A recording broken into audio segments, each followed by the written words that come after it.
स्वागत है आपका अभी क्लासेस डाउट्स में। और आपका प्रश्न है वैश्वीकरण का कृषि पर क्या प्रभाव पड़ा। तो वैश्वीकरण का प्रभाव तो कई सारे क्षेत्रों में पड़ा, लेकिन इसका विशेष प्रभाव पड़ा कृषि पर। तो क्या प्रभाव पड़ा, आइए लिखते हैं। लिखेंगे भारत के निर्वाह कृषि ने व्यापारिक कृषि का रूप धारण कर लिया। यानी कि पहले सिर्फ और सिर्फ अपने पोषण के लिए, केवल अपना पेट भरने के लिए अनाज हम उपजाते थे, यानी कि हम निर्वाह कृषि करते थे। लेकिन अब हम व्यापारिक कृषि करने लगे, यानी कि बेचने के लिए भी कृषि करने लगे। आज भारतीय किसान उसी फसल के उत्पादन पर बल देता है जिससे उसे अधिक लाभ प्राप्त हो।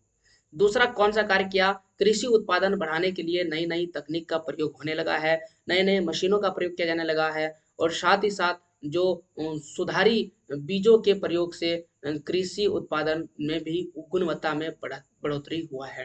तो यहाँ पर जो है इसके जगह पर हम लिख देते हैं उच्च उत्पादन वाले बीज, उच्च उत्पादन वाले बीज, ठीक है ना। उच्च उत्पादन वाले बीज, जैसे हाइब्रिड बीज होता है, ओके ना। आप जरूर जानते होंगे हाइब्रिड बीज, उसमें कम दाने में ही ज्यादा अनाज का उत्पादन होता है। तो इन सब का प्रयोग होने लगा है।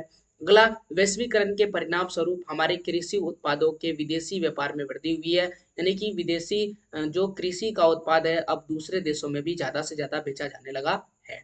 अब कृषि का बड़े पैमाने पर मशीनीकरण किया गया, यानी कि कृषि में ज्यादा से ज्यादा मशीन का प्रयोग करने लगे हैं। पहले वैसा नहीं होता था, जिससे प्रति हेक्टेयर उत्पादन में भी वृद्धि हो गया है।